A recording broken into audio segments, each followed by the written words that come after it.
Hi friends, நம்ம PGDRBல polity பார்த்துட்டு இருக்கோம். பாலிட்டில வந்து பிரசிடென்ட்டை பத்தி பார்க்குறோம்.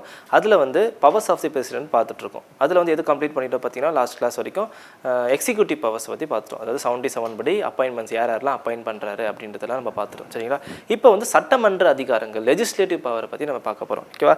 இது வந்து கண்டிப்பா क्वेश्चंस வரும். ஏன்னா எந்தெந்த பவர் வந்து அதாவது என்னென்ன பண்றாரு இந்த பவர்க்குள்ள என்னென்ன பண்றாரு தெரிஞ்சு வச்சுக்கணும். அது வந்து டைரக்டா क्वेश्चंस வர வாய்ப்புகள் இருக்கு. பாத்தீங்களா? பாருங்க.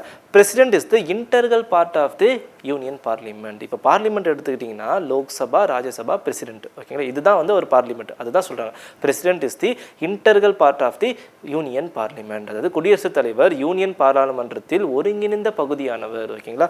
ஏன்னா அது ஏன் நான் சொல்கிறேன். சரிங்களா? ஃபஸ்ட்டு படிச்சிடுறேன். Okay, president is the integral part of the parliament நான் சொல்லிட்டேன். சரிங்களா? ஜஸ்ட் தெரிஞ்சு வச்சுக்கோங்க. நெக்ஸ்ட் பாருங்க. He inaugurated the sessions of the parliament by addressing it after the general election, also at the beginning of the first session every year. ஓகேங்களா? Each year. ஓகேவா?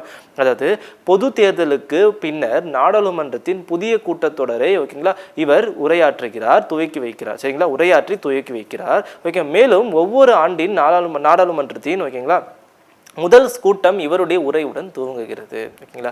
ஒரு election முடியுது. ஓகேங்களா? For example 5 year election. இப்போ prime minister அவர்கள் வந்து prime minister election வந்து next year நடக்க போதா, அந்த எலெக்ஷன் நடக்க போகுதுங்க இல்லைங்களா? இப்போ ஃபார் எக்ஸாம்பிள் ஒரு கேண்டிடேட் வந்து வின் பண்ணுறாங்க. இந்த எலெக்ஷனுக்கு அப்புறம் பார்த்தீங்கன்னா ஒரு பார்லிமெண்ட் கூடுறாங்க பார்த்தீங்களா? அப்போ கூடுறப்போ யாரோட உரையோட துவங்கும் பார்த்தீங்கன்னா ஜனாதிபதி உரையோட துவங்கும். அதான் சொல்கிறாங்க. ஓகேங்களா? Addressing it after every general election. பொது தேர்தலுக்கு அப்புறமா கூடும். இப்போ ஃபார் எக்ஸாம்பிள் அடுத்த எலெக்ஷன் 2024 ஆண்டு ஓகே ஒரு எலெக்ஷன் நடந்ததுக்கப்புறம் ஒரு பிரைம் மினிஸ்டர் எலெக்ட் ஆவார் இல்லைங்களா?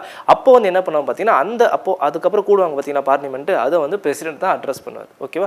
அதுக்கப்புறம் பார்த்தீங்கன்னா ஒரு இயர் ஸ்டார்ட் ஆகுறப்போ for example budget session, especially வந்து பட்ஜெட் செஷன் தான் ஃபர்ஸ்ட் கூடுவாங்க. ஓகேங்களா? ஃபார் எக்ஸாம்பிள் வந்து ஒரு இயர் முடியுது 2023 டிசம்பர் 24 வந்து பிப்ரவரி வருதுன்னு வச்சுக்கோங்களேன். அப்போ தான் வந்து கூடுவாங்க பட்ஜெட் செஷன் சொல்லுவாங்க. அது கூடுறப்போ யார் வந்து அதை அட்ரஸ் பண்ணுவார் பார்த்தீங்கன்னா பிரசிடென்ட் தான் வந்து அட்ரஸ் பண்ணுவார். ஸோ அதுக்கு ஒரு ஆர்டிகல் இருக்குது, அது பார்த்து வச்சுக்கோங்க. ஆர்டிகல் 85 வரும். சரிங்களா? அது பார்த்து வச்சுக்கோங்க. ஓகேங்களா? என்ன பண்ணுவார் வந்து சம்மன் பண்ணுவார், ப்ரோரோக் பண்ணுவார் அப்படின்லாம் சொல்லுவாங்க. சரிங்களா? அது தெரிஞ்சு வச்சுக்கோங்க. ஓகேவா? ஜென்ரல் எலெக்ஷனுக்கு அப்புறம் ஃபர்ஸ்ட் இயரில் ஃபர்ஸ்ட் செஷன் ரொம்ப கூடுவார். யார்? பிரசிடென்ட் வந்து அட்ரஸ் பண்ணுவார். ஓகேவா?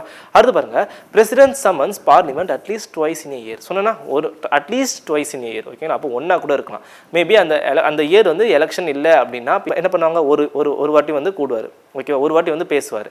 அதே வந்து அந்த வருஷம் வந்து எலெக்ஷன் இருந்தது அப்படின்னு பார்த்தீங்கன்னா 2 வாட்டி வந்து பேசுவார். உதாரணத்துக்கு நெக்ஸ்ட் இயர் தான் எக்ஸாம்பிள். நெக்ஸ்ட் இயர் என்ன பண்ணுவாங்க, நெக்ஸ்ட் இயரில் ஃபர்ஸ்ட் செஷன் என்னது பட்ஜெட் செஷனு. அப்போ வந்து பிரசிடென்ட் பேசுவார். அதுக்கப்புறமா மே மந்த் எலெக்ஷனுக்கு அப்புறம் ஜூன் வந்து கூடுவாங்களா பார்லிமெண்ட்டு, அப்போ பிரசிடென்ட் வருவார். அப்போ என்ன சொல்கிறாங்க பார்த்தீங்கன்னா 2 வாட்டி வந்து பேசுகிறாரா, அதான் சொல்கிறாங்க பிரசிடென்ட் சம்மன்ஸ்னா துவங்குறாருன்னு நடத்தும். சரிங்களா? அப்போ தமிழில் படிக்கிற பாருங்க. குடியரசுத் தலைவர் ஆண்டுக்கு 2 முறை நாடாளுமன்றத்தை என்னது கூட்டுகிறார், அதாவது சம்மன்ஸ். ஓகேவா? அப்போ next year is the example. எலெக்ஷனும் வருது, பட்ஜெட் செஷனும் வருது. அப்போ 2 வாட்டி வந்து கூட்டுவார் சம்மன்ஸ். ஓகேவா? தெரிஞ்சு வச்சுக்கோங்க. ஓகே, அடுத்து வந்து okay all bills passed by the parliament become law of act only after getting assent of the president. அதாவது குடியரசுத் தலைவரின் ஒப்புதல் பெற்ற பின்னரே அனைத்து மசோதாக்களும் சட்டமாகின்றன. இதனால தான் president is the integral part of the parliament. ஓகேங்களா? பார்லிமெண்ட்டுடைய ஒருங்கிணைந்த பகுதின்னு ஏன் பிரசிடென்ட்டை சொல்கிறாங்க அப்படின்னு பார்த்தீங்கன்னா அவர் இல்லாமல் வந்து ஒரு சட்டமாக மாறாது, ஒரு மசோதா வந்து சட்டமாக மாறாது. ஸோ அதனால தான் ஜனாதிபதி அவர்களை வந்து இன்டெக்ரல் பார்ட் ஆஃப் தி பிரசிடென்ட்னு சொல்கிறாங்க. சரியா? நெக்ஸ்ட் போயிடலாமா? Money bill can not be introduced in the parliament without is approval. நான் ஆல்ரெடி சொல்லியிருப்பேன். ஓகேங்களா? ஒரு பண மசோதா வந்து ஓகேங்களா இன்ட்ரடியூஸ் பண்ணுறாங்க அப்படின்னு பார்த்தீங்கன்னா அது வந்து பிரசிடென்ட்டுடைய அப்ரூவல் இல்லாமல் இன்ட்ரடியூஸ் பண்ண முடியாது. நிதி மசோதாவை குடியரசுத் தலைவரின் ஒப்புதல் இன்றி நாடாளுமன்றத்தில் அறிமுகம் செய்ய முடியாது. ரொம்ப முக்கியமான பாயிண்ட். நிறைய வாட்டி இந்த கொஸ்டினை கேட்டிருக்காங்க. Okay, money bill can not be introduce without the consent of the president. Okay, பிரசிடென்ட்டே இன்டெக்ரல் பார்ட்டு. மசோதா வந்து ஆக்டாக மாறணும்னா சட்டமாக மாறணும்னா பிரசிடென்ட்டுடைய சைன் இருக்கணும். அதனால தான் president is the integral part of the பார்லிமெண்ட்னு சொல்கிறாங்க. அடுத்து பாருங்க. President terminates the session of the both or any of the house of the parliament. அதாவது டெர்மினேட் பண்ணலாம், முடிச்சம் வைக்கலாம். பாருங்க, நாடாளுமன்றத்தின் 2 அவைகளையோ அல்லது ஏதேனும் ஒரு அவையின் கூட்டத்தையோ குடியரசுத் தலைவர் என்ன பண்ணலாம், முடிவுக்கு கொண்டு வரலாம். ப்ரோரோக் பண்ணுறது சொல்லுவாங்க. சரிங்களா? அவர் துவங்குறதும் அவர் தான், நம்ம அதை முடித்து வைக்கிறதும் அவர் தான், பிரசிடென்ட் தான். சரியா? அடுத்த பாயிண்ட் பாருங்க. he can dissolve the Lok Sabha before the expire of the term. அதாவது ஃபார் எக்ஸாம்பிள் மெஜாரிட்டி இருந்தால் தான் பிரைம் மினிஸ்டர் வந்து உட்கார முடியும். ஓகே, பிரைம் மினிஸ்டர் வந்து ஆட்சி செய்ய முடியும், கவர்மெண்ட்டை ரன் பண்ண முடியும். மெஜாரிட்டி இல்லை அப்படின்னா அந்த பட்சம் நோ கான்ஃபிடன்ட் மோஷன் வந்து பாஸ் பண்ணிட்டாங்க அப்படின்னா, நம்பிக்கையில்லா தீர்மானம் தமிழில் சொல்லுவாங்க, அது பாஸ் பண்ணிட்டாங்க அப்படின்னா பிரசிடென்ட் என்ன பண்ணலாம், பிரசிடென்ட் வந்து லோக்சபாவை டிசால்வ் பண்ணலாம். அது என்ன அதிகாரம், இதெல்லாம் என்ன அதிகாரம், சட்டமன்ற அதிகாரத்தை தான் பேசிட்டு இருக்கேன் அப்படின்னு கேட்பாங்க. அதாவது president terminate the session of both or any of the house of the parliament. இது வந்து எந்த அதிகாரம் அப்படின்ட்டு கேட்கலாம். எந்த அதிகாரம் வரும் பார்த்தீங்கன்னா லெஜிஸ்லேட்டிவ் பவர், அதாவது சட்டமன்ற அதிகாரத்துக்கு கீழே இது வரும். ஓகேவா, அதாவது தமிழில் படிச்சிருக்கேன், மக்களவையின் 5 ஆண்டு காலம் முடியும் முன்னரே பார்த்தா ரொம்ப முக்கியமான வார்த்தை, முன்னரே அதனை கலைக்கும் அதிகாரம் யாருக்கு இருக்கு, பிரசிடென்ட்டுக்கு இருக்கு. சரியா, இதெல்லாம் என்ன அதிகாரம், லெஜிஸ்லேட்டிவ் பவர் என்னென்னு பார்த்தலாம், ஒரு கிளான்ஸ் பார்த்துடலாம். அது president is the integral part of the union parliament. Okay, அடுத்தது பாருங்க, he inaugurate the session of the parliament. ஓகேங்களா, by addressing it the before the general election and first session of the year. ஓகேவா, அது at least twice in year. Best example என்ன சொன்னால் 2024 2 வாட்டி அவர் கூட்ட போகிறாரு. ஓகேவா, ஜெனரல் எலெக்ஷன் ஒன்று, பட்ஜெட் செஷன் ஒன்று. ஓகே, அடுத்தது என்ன சொல்கிறாரு, பில்லு வந்து ஆக்டாக மாறாது பிரசிடென்ட்டுடைய சைன் இல்லாமல். அதான் அடுத்த பாயிண்ட். இது எல்லாமே வந்து லெஜிஸ்லேட்டிவ் பவர்ஸை பேசிகிட்டு இருக்கேன். சரியா, அடுத்தது என்னது, money bill cannot be introduced in the parliament without the consent of the president. Okay, without this approval எப்படின்னு எடுத்துக்கலாம். ஓகே, அடுத்தது வந்து டெர்மினேட் பண்ணலாம். எந்த ஹவுஸ், 2 ஹவுஸையும் டெர்மினேட் பண்ணலாம் அப்படின்னா ஒரு ஹவுஸையும் டெர்மினேட் பண்ணலாம். அதுக்கப்புறம் என்ன சொல்கிறாங்க பாருங்க, he can dissolve the Lok Sabha before the expire of the 5 years term. சரியா, நெக்ஸ்ட் போகலாமா. அப்புறம் பாருங்க, he nominates the 12 persons who are eminent in literature, science, sport, art, sports, art, social service to the Rajya Sabha. நான் சொல்லியிருப்பேன்ல 238 members வந்து elect பண்ணுறாங்க, 12 members வந்து nominated by the president. Okay, அதுதான் இது. அது எந்த கண்டிஷன் படி, எந்தெந்த கிரைட்டீரியா பார்த்தீங்கன்னா, சமூக பணி ஆகிய துறைகளில் சிறந்து விளங்கும் 12 நபர்களை குடியரசுத் தலைவர்கள் மாநிலங்களில் நியமிக்கப்படுகிறார். Social service, literature, science, sports, இது எல்லாத்துலேயுமே சிறந்து விளங்குறவங்களை யார் நியமிக்கிறா பார்த்தீங்கன்னா பிரசிடென்ட் அவர்கள் நியமிக்கிறாரு. சரியா, அடுத்து பாருங்க, he also nominated 2 persons belonging to Anglo Indian community to the Lok Sabha. அதாவது மேலும் ஆங்கிலோ இந்தியன் சமூகத்தை சேர்ந்த 2 நபர்களை மக்களவையில் போதுமான பிரதிநிதித்துவம் இல்லை என்று கருதும் பட்சத்தில் குடியரசுத் தலைவர் நியமிக்கிறார். ஆக்சுவலாக இது இருந்துச்சு தான், ஆனால் ரீசெண்டாக லாஸ்ட் இயர் வந்து 104th கான்ஸ்டியூஷன் அமெண்ட்மெண்ட் ஆக்டில் இதை அபோலிஷ் பண்ணிட்டாங்க. சரி, அதாவது 2 ஆங்கிலோ இந்தியன் மெம்பர்ஸை வந்து லோக்சபாவில் அப்பாயின்மெண்ட் பண்ணுறதை வந்து என்ன பண்ணிட்டாங்க பார்த்தீங்கன்னா 104th கான்ஸ்டியூஷன் அமெண்ட்மெண்ட் ஆக்டில் அபோலிஷ் பண்ணிட்டாங்க. சரியா, அப்போ 12 மெம்பர்ஸை நாமினேட் பண்ணுறது ராஜ்யசபாவில் மட்டும் ஃபாலோ பண்ணிட்டு இருக்காங்க, based on the science, art, literature. ஓகேவா, இது எல்லாமே என்ன பவர், சட்டமன்ற அதிகாரம். சரியா, அடுத்து வந்து நிதி அதிகாரங்கள். ஓகே, ரொம்ப முக்கியமான பவர்ஸ் இதெல்லாம். சரியா, நிதி அதிகாரம் என்ன பாருங்க, money bill can be introduced in the parliament only with the prior recommendation. இது பாருங்க, இந்த சேம் பவர் வந்து லெஜிஸ்லேட்டிவ் பவராகவும் எடுத்துக்கலாம், இல்லை நிதி அதிகாரமாகவும் எடுத்துக்கலாம். ஓகேவா, இந்த ஆல்ரெடி வந்து இந்த லெஜிஸ்லேட்டிவ் பவரில் நான் சொல்லியிருப்பேன். ஓகேங்களா, அவரது ஓகே பரிந்துரையுடன் மட்டுமே பண மசோதாவை நாடாளுமன்றத்தில் அறிமுகப்படுத்த முடியும். ஓகேவா, மணி பில் வந்து லோக்சபா மட்டும்தான் இன்ட்ரோடியூஸ் பண்ண, அவங்களுக்கு மட்டும்தான் பவர் இருக்குது. அதை இன்ட்ரோடியூஸ் பண்ணாலும் அதுக்கு முன்னாடி வந்து பிரசிடென்டோடைய அப்ரூவல் நமக்கு வேணும். சரியா, அப்புறம் வந்து ஆர்டிகல் நம்பர் 110 மணி பில். சரியா, தெரிஞ்சு வச்சுக்கோங்க. ஆர்டிகல்னால் நான் சொல்லுவேன், ஜஸ்ட் நீங்கள் நோட் பண்ணிக்கோங்க. சரியா, அடுத்து பாருங்க, annual budget of the central government is presented before the Lok Sabha by the Union Finance Minister only with the prior permission of the President. ஓகேங்களா, அதாவது நடுவண் அரசின் ஆண்டு வரவு செலவு திட்டத்தினை குடியரசுத் தலைவரின் அனுமதி பெற்ற பின்னரே, ஓகேங்களா, ஓகே, நடுவண் நீதிபதி அமைச்சர் மக்களவையில் சமர்ப்பிக்கிறார். அதாவது ஃபினான்ஸ் மினிஸ்டர் வராங்களா, அவங்க பட்ஜெட் வந்து சூட் கேஸ் மாதிரி கொண்டு வராங்க, பார்த்துருப்பீங்க. பட்ஜெட்டை ப்ரெசென்ட் பண்ணுறாரா, ப்ரெசென்ட் பண்ணுறதுக்கு முன்னாடி யாரோட ரெக்கமெண்டேஷன் தேவை, பிரசிடென்டோட ரெக்கமெண்டேஷன் தேவை. நீங்கள் பார்த்துருப்பீங்க, நீங்கள் நியூஸ்லாம் பார்த்துருப்பீங்க, ஃபினான்ஸ் மினிஸ்டர் நிர்மலா சீதாராமன் அவர்கள் வந்து பிரசிடென்ட் கிட்ட போய் பேசுவாங்க. எதுக்கு பார்த்தீங்கன்னா ஜஸ்ட் ஒரு ஃபார்மாலிட்டிஸ். இந்த கான்ஸ்டியூஷன் என்ன சொல்லியிருக்காங்க, பிரசிடென்டோட ரெக்கமெண்டேஷன் வேணும்னு சொல்லிட்டு அவங்க நீங்கள் பார்த்துருப்பீங்க. பட்ஜெட்டை ப்ரெசென்ட் பண்ணுறதுக்கு முன்னாடி கொஞ்சம் நிமிஷத்துக்கு முன்னாடி பிரசிடென்ட் கிட்ட போய் பேசுவாங்க, ரெக்கமெண்டேஷன் கேட்குற மாதிரி கேட்டுட்டு என்ன பண்ணுவாங்க பார்த்தீங்கன்னா ப்ரெசென்ட் பண்ணுவாங்க. அதுதான் இந்த வார்த்தை. ஓகேங்களா, நிதி அதிகாரங்கள். சரியா, அடுத்து போலாமா. The Constitution of India places the contingency fund of India is at the disposal of the president. அதாவது இந்திய அவசர கால நிதியினை குடியரசுத் தலைவரிடம் அளித்துள்ளது. அதாவது கண்டின்ஜென்சி ஃபண்ட் அவசர கால நிதின்னு ஒரு ஆர்டிகல் நம்பர் 267. சரியா? இந்த அவசர கால நிதியை வந்து யார்கிட்ட இருக்குது பார்த்தீங்கன்னா பிரசிடென்ட் கிட்ட தான் இருக்குது. சரியா? அவர் என்ன பண்ணுவார் பார்த்தீங்கன்னா எமர்ஜென்சி டைம் டிசாஸ்டர் வருது பார்த்தீங்களா, இப்போ கோவிட் டைமில் ஓகேங்களா, சில ஸ்டேட்டுக்குலாம் என்ன தேவைப்படுதுன்னா திடீர்னு வந்து ஒரு புயல் வந்து தமிழ்நாடை வந்து தாக்குதுன்னு வச்சுக்கோங்களேன். இப்போ தமிழ்நாட்டுக்கு அதிக நிதி தேவைப்படும். அப்போ அந்த டைமில் எதுலேருந்து கவர்மெண்ட் வந்து சென்ட்ரல் கவர்மெண்ட் நிதி தருவாங்க பார்த்தீங்கன்னா இந்த கண்டின்ஜென்சி ஃபண்ட்லேருந்து தான் தருவாங்க, அவசர கால நிதியிலேருந்து தான் தருவாங்க. ஓகேவா? அது யார்கிட்ட இருக்குது பார்த்தீங்கன்னா பிரசிடென்ட் கிட்ட தான் இருக்குது. ஸோ முக்கியமான வார்த்தைகள். சரியா? அப்புறம் ஹி மேக்ஸ் இவர் தான் பண்ணுவார். Okay, he can make advances out of the contingency fund of India to meet any unexpected expenditure. ஓகேவா? அதாவது இந்தியாவின் அவசர நிதியிலிருந்து அரசின் எதிர்பாராத செலவினங்களை ஓகேவா மேற்கொள்ளும் அதிகாரம் அவர்களுக்கு மட்டுமே உண்டு. ஓகே, ரொம்ப முக்கியமான பாயிண்ட். ஓகேவா?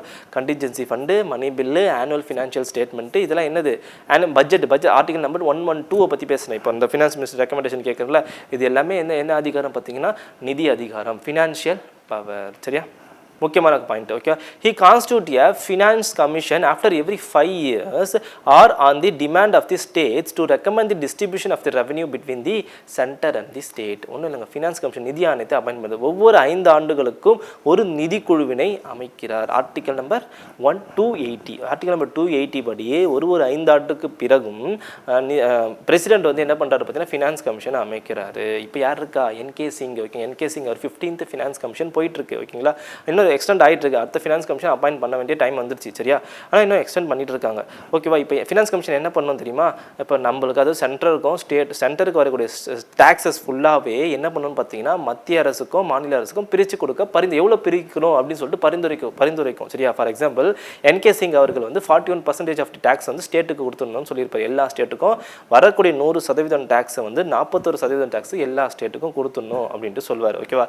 வெர்டிக்கல் டிவல்யூஷன், அதாவது செங்குத்து பிரிவு அப்படின்ட்டு சொல்லுவாங்க. சரியா? அது நம்ம ஃபினான்ஸ் கமிஷன் பார்க்குறப்ப பார்க்கலாம். ஆக்சுவலி என்ன பண்ணுவார் பார்த்தீங்கன்னா பிரசிடென்ட் வந்து அட்வைஸ் பண்ணுவார் ஃபினான்ஸ் கமிஷனுக்கு, இந்தமாரி வந்து ரெக்கமெண்ட் பண்ணுங்கள், இந்தமாரி இவ்வளோ வந்து பிரசிடென்ட் வந்து தேவைப்பட்டுச்சுன்னா இப்போ எவ்வளோ நிதி வேணும் அப்படின்னு சொல்லிட்டு ரெக்கமெண்ட் பண்ணுங்கன்னு சொல்லிட்டு ஃபினான்ஸ் கமிஷன்கிட்ட கேட்கலாம். ஃபினான்ஸ் கமிஷனோட ரெக்கமெண்டேஷனில் லிஸ்ட்டில் வந்து பிரசிடென்ட்டை பற்றி கொடுத்துருப்பாங்க. சரி, அதை தான் அந்த வார்த்தை தான் நான் சொல்கிறேன். சரியா? சிம்பிளாக தெரிஞ்சு வச்சுக்கோங்க. Finance commission is appointed by chairman. Appoint பண்ணுறது யாருன்னு பார்த்தீங்கன்னா பிரசிடென்ட் தான். எத்தனை வருஷம்? 5 வருஷத்துக்கும். இது எது கீழே வருது? நிதி அதிகாரத்துக்கு கீழே வருது. என்னென்ன அதிகாரம்? மணி பில்லை வந்து பிரசிடென்ட்டோட அப்ரூவல் இல்லாமல் இன்ட்ரோடியூஸ் பண்ண முடியாது, பட்ஜெட்டை வந்து இன்ட்ரோடியூஸ் பண்ண முடியாது. தென் அப்புறம் வந்து கண்டின்ஜென்சி ஃபண்டை பற்றி பார்த்தோம். அப்புறம் வந்து ஃபினான்ஸ் கமிஷனை பற்றி பார்த்தோம். சரியா? புரிஞ்சுதுங்களா? என்னென்ன பவர்ஸ் பார்த்துறோம்? எக்ஸிக்யூட்டிவ் பவர்ஸ் பார்த்துறோம், லெஜிஸ்லேட்டிவ் பவர் பார்த்துறோம், ஃபினான்ஸ் பவர் பற்றி பார்த்துறோம். அதாவது நிர்வாக அதிகாரம், சட்டமன்ற அதிகாரம், நிதி அதிகாரத்தை பற்றி பார்த்தாச்சு. ஓகேவா? அடுத்து பாருங்கள் ஜுடிஷியல் பவர், நீதி அதிகாரங்கள். ஓகேவா? நீதி அதிகாரங்கள் என்ன இருக்குது பாருங்கள். Article 72 confers on the president power to grant pardons, reprieves, respites or remissions of the punishment or to commute the sentence of the any person to convict of an offense. ஓகேங்களா? அந்த வார்த்தையை எக்ஸ்பிளைன் பண்ணுறேன். Okay, நான் படித்து முடிச்சிட்டேன். இந்திய அரசியல் அமைப்பின் ஓகேங்களா சட்டத்தின்படி ஓகேங்களா 72வது சட்டத்தின்படி சட்டப்பிரிவின்படி நீதிமன்றத்தால் தண்டனை பெற்ற ஒருவரின் தண்டனையை நீதிமன்றத்தால் தண்டனை தண்டனை கொடுத்துருந்தாங்க. ஓகேங்களா? பாருங்க, தண்டனையை குறைக்கவும் ஒத்தி வைக்கவும் தண்டனையிலிருந்து விடுவிக்கவும், தண்டனை குறைக்கவும் செய்யலாம், ஒத்தி வைக்கவும் செய்யலாம், தண்டனையை குறைக்கவும் செய்யலாம், விடுவிக்கவும் செய்யலாம், அப்புறம் மன்னிப்பு வழங்கவும் குடியரசுத் தலைவர்களுக்கு அதிகாரம் வழங்கப்பட்டுள்ளது. ஸோ முக்கியமான பாயிண்ட்டுங்க. சரியா? அதாவது ஃபார் எக்ஸாம்பிள் பார்டன் இருக்குன்னு வச்சுக்கோங்களேன். ஒருத்தருக்கு வந்து தூக்கு தண்டனை கொடுத்துட்றாங்க.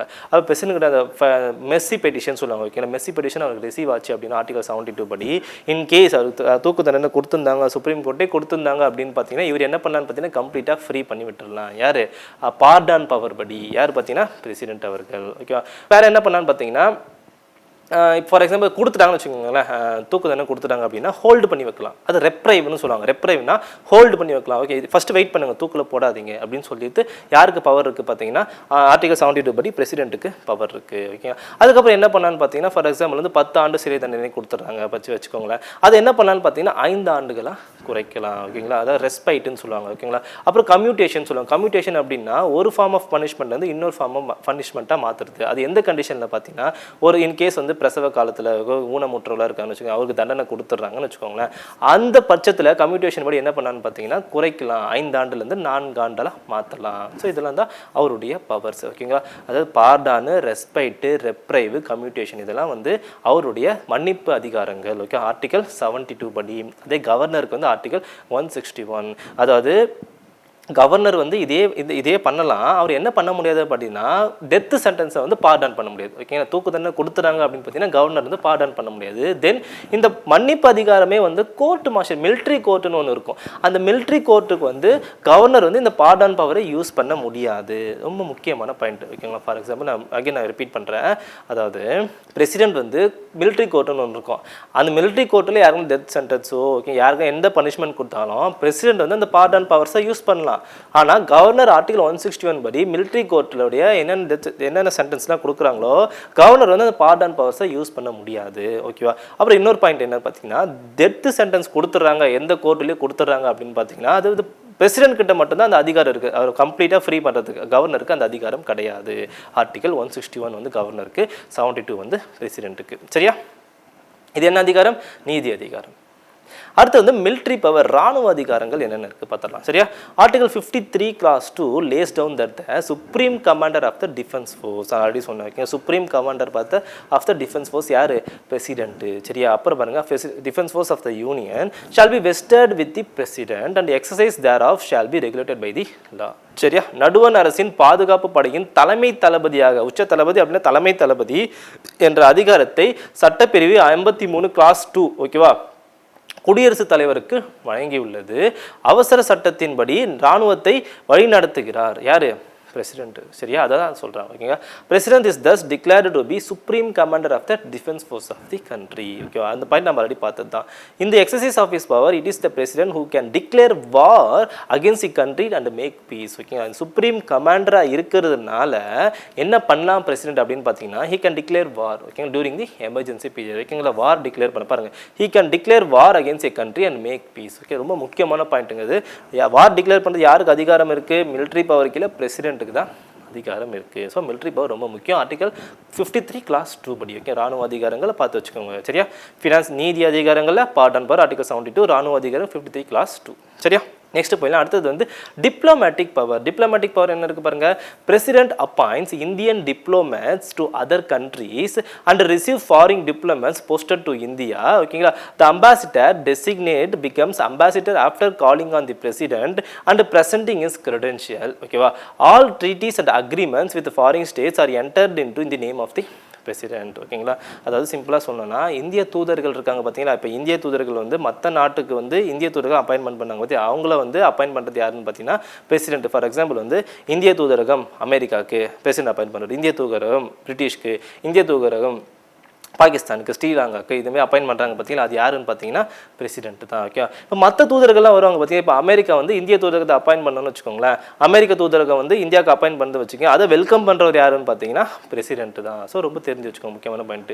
வெளிநாடுகளுக்கான இந்திய தூதர்களை குடியரசுத் தலைவர் நியமிப்பதோடு மட்டுமல்லாமல் அவர் இந்தியாவுக்கான வெளிநாட்டு தூதர்களையும் வரவேற்கிறார். ஓகே, இந்தியா சொன்ன பார்த்தீங்கன்னா யூஎஸ்ஏ வந்து அப்பாயின்ட் பண்ணுறாங்க வந்து அவங்கள வரவேற்கிறது யாருன்னு பார்த்தீங்கன்னா பிரசிடென்ட் அவர்களே. சரியா, அப்புறம் பாருங்க, வெளிநாடுகளுக்கான அனைத்து உடன்படிக்கைகளும் ஓகேங்களா ஒப்பந்தங்களும் குடியரசுத் தலைவரின் பெயராலே ஓகேங்களா என்ன பண்ணுது நடைபெறுகின்றன. ஃபாரின் ட்ரீட்டிஸ் ஓகே எம்ஐயூஸ்லாம் போடுறாங்க, எம்ஐயூ மெமரண்டம் ஆஃப் அண்டர்ஸ்டாண்டிங்லாம் போடுறாங்க பார்த்தீங்களா, மற்ற கண்ட்ரிஸ் சொல்லலாம், அது யாருடைய பெயரால் போடுவாங்க பார்த்தீங்கன்னா பிரசிடென்ட் உடைய பெயரால் மட்டுமே. சரியா, அதாவது all treaties and agreement with foreign states are entered into the name of the president. ரொம்ப முக்கியமான பவருங்கிறது. சரியா, இந்த பவரில் யாருக்கு இல்லை? ஃபார் எக்ஸாம்பிள் இந்த emergency power, diplomatic power okay இது யாருக்கு இல்லைன்னு பார்த்தீங்கன்னா கவர்னருக்கு இல்லை. ஓகேங்களா, டிப்ளமேட்டிக் பவரில் கேட்பாங்க which of the following powers are only to the president not to the governor கேட்பாங்க. எந்தெந்த பவர்?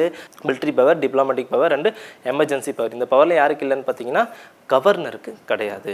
டிப்ளமேட்டிக் பவர்னா அம்பாசிடர் இந்த வார்த்தை ஞாபகம் வரணும், அப்புறம் ஃபாரின் ட்ரீட்டிஸ் இந்த வார்த்தைகள் உங்களுக்கு ஞாபகம் வரணும். சரியா, இப்போ இதை பார்த்து லெஜிஸ்லேட்டிவ் பார்த்தாச்சு, எக்ஸிக்யூட்டிவ் பார்த்தாச்சு, நீதி அதிகாரங்கள், அதாவது ஃபினான்ஸ் பவர் பார்த்தாச்சு, அப்புறம் வந்து மிலிட்ரி பவர் பார்த்தாச்சு, டிப்ளமேட்டிக் பவர் பார்த்தாச்சு. நெக்ஸ்ட் என்னன்னு பார்த்தீங்கன்னா எமர்ஜென்சி பவர், ரொம்ப முக்கியமான பவர் இது. சரியா பாருங்க, the president has empowered by the constitution to proclaim emergency. 3 article ஞாபகம் வந்து எமர்ஜென்சி ஆர்டிகல் 352, 356 and 360. பாருங்க, article 352 confers powers on the president to make a proclamation of the emergency on the ground of war, external aggression, okay, or armed rebellion. This is known as the national emergency. என்னென்ன காரணங்கள் பாருங்க, ground of war, external aggression and armed rebellion. அதாவது armed rebellion நான் சொல்றேன் தமிழ்ல படிச்சறேன் பாருங்க. போர், வெளிப்புற ஆக்கிரமிப்பு அல்லது ஓகேவா ஆயுதமேந்திய கிளர்ச்சி ஆகியவற்றின் அடிப்படையில் அவசர நிலையை பிரகடனப்படுத்த ஜனாதிபதிக்கு பிரிவு 352 அதிகாரத்தை வழங்குகிறது. ஓகேங்களா, இது தேசிய அவசர நிலை என்று அழைக்கப்படுகிறது. ஒன்றும் இல்லைங்க, ஃபர்ஸ்ட் ஒன்று என்ன சொல்கிறாங்க, ground of war, external aggression, armed rebellion. அதாவது எந்த கண்ட்ரி பாகிஸ்தானோ ஸ்ரீலங்காவோ நம்ம சுற்றி இருக்கிற அண்டை நாடுகள்னால நம்மளுக்கு எதாவது பிரச்சனை அப்படின்னா என்ன பண்ணலாம் பார்த்தீங்கன்னா ஆர்டிகல் 352 படி என்ன பண்ணலான்னு பார்த்தீங்கன்னா எமர்ஜென்சியை டிக்ளேர் பண்ணா யார், பிரசிடென்ட்டை டிக்ளேர் பண்ணா. அதான் சொல்கிறாங்க ஆர்டிகல் கிரவுண்ட் ஆஃப் வார் அப்படின்னு எக்ஸ்டர்னல் அக்ரெஷன், வெளியிலேருந்து வரக்கூடிய அக்ரெஷன். ஓகேவா, அப்புறம் வந்து ஆர்ம்டு ரிபெல்லியன் ஒன்றும் இல்லைங்க, இன்டர்னல் டிஸ்டர்பன்ஸ், அதாவது உள்நாட்டு கூசல் ஏதாவது இருந்துச்சு அப்படின்னு பார்த்தீங்கன்னா ஆர்ம்டு ரிபெல்லியனா, அது ஆக்சுவலாக அந்த இன்டர்னல் டிஸ்டர்பன்ஸ் உள்நாட்டு கூசல் தான் அது பேர் இருந்தது. அதை வந்து என்ன மாற்றி ஆயுதமேந்திய கிளர்ச்சின்னு பேர் மாற்றிருப்பாங்க. 44th கான்ஸ்டியூஷன் அமெண்ட்மெண்ட் ஆக்டில் அந்த பேரை மாற்றிருப்பாங்க. சரி, எதாவது இன்டர்னல் டிஸ்டர்பன்ஸ்ன்ற வார்த்தையை ஆர்ம்டு ரிபெல்லியன் சொல்லிட்டு 44th கான்ஸ்டியூஷன் அமெண்ட்மெண்ட் ஆக்டில் மாற்றிருப்பாங்க. 1978 மாற்றிருப்பாங்க. சரியா, தெரிஞ்சு வச்சுக்கோங்க. ஓகே, ஒன்று வெளிநாட்டிலேருந்து அது வெளி அண்டை நாடுகள் மூலிமா ஏதாச்சும் பிரச்சனை இருந்துச்சுனாலும் ஆர்டிகல் 352 படி வார் எமர்ஜென்சி டிக்ளேர் பண்ணலாம். அப்படி இல்லை வெளிநாட்டிலேருந்து அது மற்ற நாடுகள்லேருந்து பிரச்சனை இல்லை, ஆனால் உள்நாட்டு கூசல் அது ஆயுதமேந்திய கிளர்ச்சி இருந்துச்சு அப்படின்னாலும் என்ன பண்ணலாம் பார்த்தீங்கன்னா எமர்ஜென்சி டிக்ளேர் பண்ணலாம். ஃபார் எக்ஸாம்பிள் வந்து 1962 சைனா வார், அது என்ன பிரச்சனை, எக்ஸ்டர்னல் அக்ரெஷன். அப்போ என்ன பண்ணாங்க 1962 ஒரு எமர்ஜென்சி டிக்ளேர் பண்ணாங்க. அதுக்கப்புறமா 1965 என்ன பிரச்சனை, பாகிஸ்தானோட பிரச்சனை. சரிங்களா, 1965 என்ன பண்ணாங்க, எக்ஸ்டர்னல் அக்ரெஷன். அப்புறம் 1971 ஒரு பிரச்சனை அகைன் பாகிஸ்தான் கூட, அதுவும் எக்ஸ்டர்னல் அக்ரெஷன். சரியா, அப்போ நேஷனல் எமர்ஜென்சி எக்ஸ்டர்னல் அக்ரெஷனில் 3 வாட்டி நடந்திருக்கு. ஓகேவா, 1962, 65 அண்ட் 71. சரிங்களா, ரொம்ப முக்கியங்க. சரி, எக்ஸ்டர்னல் அக்ரெஷன் என்ன பிரச்சனை 1962, 65 அண்ட் 71.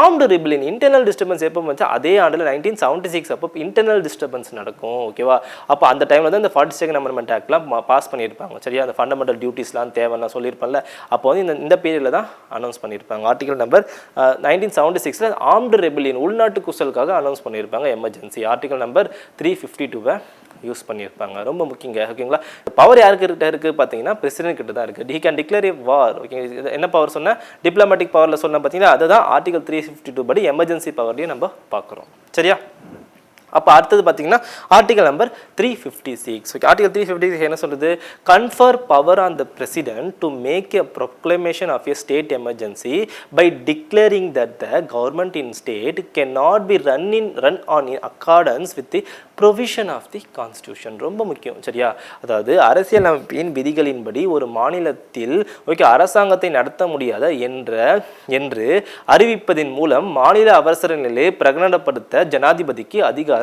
வழங்குகிறது. இப்போது அது வந்து 352 வந்து நேஷ்னல் தேசிய அளவில் எமர்ஜென்சி அறிவிக்கிறது. இது வந்து மாநிலங்கள் ஏதாவது பிரச்சனை ஒரு மாநிலம் எடுத்துக்கிட்டிங்கன்னா அந்த மாநிலம் வந்து உதாரணத்துக்கு கான்ஸ்டியூஷன் படி நடக்கலை அப்படின்னு பார்த்தீங்கன்னா தெரிய வந்தது அப்படின்னு பார்த்தீங்கன்னா கவர்னர் இருக்கிறார் பார்த்தீங்களா, ஆளுநர் வந்து பிரசிடென்ட்டுக்கு வந்து ரெக்கமெண்ட் பண்ணலாம். அப்போ பிரசிடென்ட் வந்து ரெக்கமெண்ட் பண்ணார் அப்படின்னு பார்த்தீங்கன்னா பிரசிடென்ட் வந்து என்ன பண்ணலான்னு பார்த்தீங்கன்னா என்ன பண்ணலாம், ஸ்டேட் எமர்ஜென்சி, அதாவது பிரசிடென்ட் ரூல்னு சொல்லுவாங்க, ஸ்டேட் எமர்ஜென்சின்னு சொல்லுவாங்க, கவர்னர் ரூல்னு சொல்லுவாங்க. ஓகேங்களா, என்ன பண்ணலான்னு பார்த்தீங்கன்னா ஆர்டிகல் 356 படி என்ன பண்ணலாம், இம்போஸ் பண்ணலாம். பிரசிடென்ட் ரூலை என்ன பண்ணலாம் பார்த்தா இம்போஸ் பண்ணுறதுக்கான வாய்ப்புகள் இருக்குது. எப்போது கான்ஸ்டியூஷன் படி அந்த ஸ்டேட்டு நடக்கலை அப்படின்னா. சரியா, தெரிஞ்சு வச்சுக்கோங்க, ரொம்ப இம்பார்ட்டன்ட். ஓகேங்களா, ஃபஸ்ட்டு 1952 பஞ்சாபில் தான் இது ஃபஸ்ட்டு என்ன பண்ணாங்க பார்த்தீங்கன்னா ஸ்டேட் எமர்ஜென்சியை வந்து இம்போஸ் பண்ணுவாங்க. நிறைய வாட்டி எல்லா தமிழ்நாட்டிலையும் பண்ணியிருக்காங்க. சரியா, ஸ்டேட் எமர்ஜென்சிலாம் பண்ணியிருக்காங்க. ஓகேவா, நம்மளோட ஸ்டேட் எமர்ஜென்சி டிக்ளேர் பண்ணுறாங்க அப்படின்னா நம்மளோட லெஜிஸ்லேட்டிவ் அசம்பிளி என்ன பண்ணி இட்ஸ் லைக் எ பப்பட். ஓகேவா, இப்போ மாநிலங்களில் சட்டமன்றம்லாம் இருக்குது பார்த்தீங்களா, உதாரணத்துக்கு இப்போ ஃபார் எக்ஸாம்பிள் தமிழ்நாட்டில் நம்ம சப்போஸ் வந்து கவர்னர் ரூல் இம்போஸ் பண்ணுறாங்க பண்ணிட்டாங்கன்னு வச்சுக்கோங்களேன், லெஜிஸ்லேட்டிவ் அசம்பிளி எப்படி ஆகிடும்னு பார்த்தீங்கன்னா பப்பட் போல் ஆகிடும். ஓகேங்களா, அதாவது அதுக்கு வந்து என்னென்ன சட்டம் ஏற்றும் அதிகாரம் இல்லாமல் போயிடும். அப்போ கவர்னர் வந்து தான் முக்கியமான ஒரு பவரில் இருப்பார். இப்போ கவர்னர் வந்து பிரசிடென்ட் சொல்கிறதெல்லாம் செய்வார். ஓகேங்களா, அப்போ வந்து அந்த எம்எல்ஏஸ் அங்கே இருக்கிற எம்எல்ஏஸ்ல என்ன இருக்காது பார்த்தீங்கன்னா, அவங்க செய்ய வேண்டிய பவர், அவங்களுக்கு ஒரு பவர் இருக்கும் பார்த்தீங்களா, அதை வந்து அவங்க எக்ஸசைஸ் பண்ண முடியாது.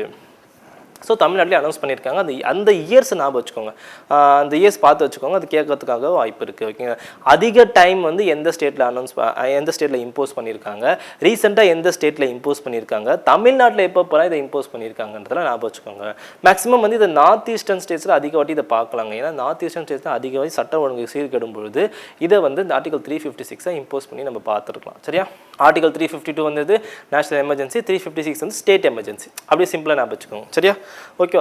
இப்போ உதாரணத்துக்கு நேஷனல் எமர்ஜென்சி வந்து இம்போஸ் பண்ணுறாங்கன்னு வச்சுக்கோங்களேன். இப்போ அந்த ஸ்டேட் அசம்பிளிஸ் வந்து சட்டம் ஏற்றும் அதிகாரம் இருந்தாலும் மத்திய அரசு வந்து ஸ்டேட் லிஸ்ட்டில் வந்து சட்டத்தை ஏற்றலாம். புரியுதுங்களா? நம்ம இந்த பிரிச்சிருப்பாங்க பார்த்தீங்களா, central list, concurrent list, state list பிரிச்சிருப்பாங்க பார்த்தீங்களா. இப்போ நேஷனல் எமர்ஜென்சியோ ஸ்டேட் எமர்ஜென்சியோ இம்போஸ் பண்ணிட்டாங்கன்னு வச்சுக்கோங்களேன், சென்ட்ரல் கவர்மெண்ட் வந்து ஸ்டேட் லிஸ்ட்டு, ஸ்டேட் சப்ஜெக்டில் வந்து சட்டத்தை ஏற்றத்துக்கான அதிகாரம் பெறப்படும். சரிங்களா, அப்போ ஃபார் எக்ஸாம்பிள் ஸ்டேட்னா மாநிலங்கள் மட்டும்தானே சட்டம் ஏற்றும்ல, ஆனால் அப்படி கிடையாது. 356 படியும் 352 படியும் என்ன பண்ணலான்னு பார்த்தீங்கன்னா, ஸ்டேட் லிஸ்ட்டில் வந்து என்ன பண்ணலாம், சென்ட்ரல் கவர்மெண்ட் வந்து சட்டத்தை ஏற்றலாம். ஆனால் ஹைகோர்ட்டுடைய பவர் வந்து எப்போதும் குறையாது. அதனால் நான் வச்சுக்கோங்க, ஹைகோர்ட்டுடைய பவர் அப்படியே தான் இருக்கும். சரிங்களா, அதான் சொல்லியிருப்போம் ஆர்டிகல் 359 358 படி என்ன சொல்லியிருப்போன்னா, இந்த ஃபண்டமெண்டல் ரைட்ஸ்லாம் ரிமூவ் பண்ணிடுவாங்கன்னு சொன்னால் பார்த்தீங்கன்னா அது இப்போ தான். ஓகேங்களா, அதாவது பிரசிடென்ட் டிக்ளேர் பண்ணிட்டாரு அப்படின்னு பார்த்தீங்கன்னா ஃபண்டமெண்டல் ரைட்ஸ் என்ன பண்ணிடுவாங்க பார்த்தீங்கன்னா, ஒரு சில ஃபண்டமெண்டல் ரைட்ஸும் சஸ்பெண்ட் பண்ணி டெம்பரரியாக சஸ்பெண்ட் பண்ணி வைக்கலாம், ரிமூவ் பண்ண மாட்டாங்க. ஆனால் ஆர்டிகல் 21 மட்டும் எந்த ஒரு காரணத்தினாலும் என்ன பண்ண மாட்டாங்க பார்த்தீங்கன்னா, ரிமூவ் பண்ண மாட்டாங்க. ஆர்டிகல் 19 வந்து எக்ஸ்டர்னல் அக்ரஷன் மட்டும் வந்தால் மட்டும்தான் ஆர்டிகல் 19 ஆட்டோமேட்டிக்காக ரிமூவ் பண்ணிடுவாங்க. ஸோ இதெல்லாம் தெரிஞ்சு வச்சுக்கோங்க. சரியா, இதுக்கெல்லாம் யாருக்கு அதிகாரம் இருக்குது பார்த்தீங்கன்னா, பிரசிடென்ட்டுக்கு தான் அதிகாரம் இருக்குது. இது கண்டினியூ பண்ண ஃபார் எக்ஸாம்பிள் ஒரு வருஷம் கொண்டு போகிறாங்க அப்படின்னு இன்னொரு வருஷம் கூட கொண்டு போய்க்கலாம். அதுக்கு வந்து என்ன மெஜாரிட்டி வேணும்னு சொல்லிட்டு நம்ம பார்லிமெண்ட் ஒரு சப்ஜெக்ட் பார்ப்போம், அதில் நம்ம கவர் பண்ணி பார்த்துடலாம். சரியா, அடுத்து பாருங்கள், ஆர்டிகல் நம்பர் 360. இது என்ன எமர்ஜென்சி பார்த்தீங்கன்னா, ஓகே, ஃபினான்ஷியல் எமர்ஜென்சி அப்படின்ட்டு சொல்லுவாங்க. அதாவது under article 360 the president is vested with the power to proclaim financial emergency. ஓகேங்களா, if he is satisfied that the financial stability or the credit of India or any part of India is threatened by any reason. எந்த காரணங்கள் வேணால் இருக்கலாம். சரியா, அதாவது பிரிவு 360 கீழ் எந்த ஒரு காரணத்தினாலும் நிதிநிலைத்தன்மை அல்லது இந்தியாவின் எந்த பகுதியின் கடன் அச்சுறுத்தலுக்கு உள்ளாகிறது என்று அவர் திருப்தி அடைந்தால் நிதி அவசர நிலையை அறிவிக்கும் அதிகாரம் ஜனாதிபதிக்கு உண்டு. அதாவது இப்போ நீங்கள் பார்த்துருப்பீங்க, பாகிஸ்தான், ஸ்ரீலங்காலாம் பார்த்துருப்பீங்க, ஒரு பேசிக்கான ஒரு பொருளை வாங்கிறதுக்கு வந்து அதிக பணத்தை செலவிட வேண்டிய நிலைமை வந்துடுச்சு அவங்களுக்கு. ஏன்னா முக்கிய காரணம் வந்து அவங்ககிட்ட அந்நிய செலாவணி இல்லாமல் போச்சு. அதாவது ஃபாரின் கரன்சி இல்லாமல் போனதால் என்ன ஆச்சுன்னு பார்த்தீங்கன்னா, இம்போர்ட் பண்ண முடியல. அவங்கள வெளிநாட்டிலேருந்து ஒரு பொருளை அவங்க வாங்க முடியாத நிலைமை வந்த உடனே உள்நாட்டுக்கான தேவைகள் வந்து அதிகரித்த உடனே கையில் யாருக்கும் காசு இல்லாத போயிடுது. அந்த பொருளோடைய விலை அதிகரித்த உடனே அப்போ கையில் யாருக்கும் காசு இல்லாத போயிட்ட உடனே என்ன ஆகும் பார்த்தீங்கன்னா, நிதி பற்றாக்குறை அதிகமாக ஏற்பட்டுவிடும். அந்த டைமில் என்ன பார்த்தீங்கன்னா, ஃபினான்ஷியல் எமர்ஜென்சி டிக்ளேர் பண்ணுவாங்க. எமர்ஜென்சி டிக்ளேர் பண்ணாங்க அப்படின்னு பார்த்தீங்கன்னா, கவர்மெண்ட் சர்வன்ஸ் இருக்காங்க பற்றி அவங்க கூட சேலரி குறைக்கப்படலாம், சேலரி கொடுக்காமையும் போக அதிக வாய்ப்புகள் உண்டு. ஆனால் இந்தியாவை பொறுத்த வரைக்கும் ஆர்டிகல் 352 356 ரெண்டுமே வந்து நிறைய வாட்டி டிக்ளேர் பண்ணியிருக்காங்க. நான் ஏறும் சொல்லியிருப்பேன். ஆனால் ஆர்டிகல் 360 வந்து இது வரைக்கும் ஒரு வாட்டி கூட டிக்ளேர் பண்ணது கிடையாது. சரிங்களா, அடுத்தது வந்து ப்ரிவிலேஜஸ் ஆஃப் தி பிரசிடென்ட். ஓகேங்களா, இதை வந்து நம்ம நெக்ஸ்ட் கிளாஸில் நம்ம கண்டினியூ பண்ணி பார்க்கலாம். சரிங்களா, பவர்ஸ் ஆஃப் தி பிரசிடென்ட் நம்ம கம்ப்ளீட்டாக பார்த்தாச்சு. இதை பார்த்தாலே போதும், மற்றபடி வேறு எந்த வெளியே இருந்து கேட்க வாய்ப்பு இல்லை. மேக்ஸிமம் நான் ஸ்கூல் புக்கை பேஸ் பண்ணி தான் நான் உங்களுக்கு கொடுத்துருக்கேன். சரிங்களா, தேங்க்யூ.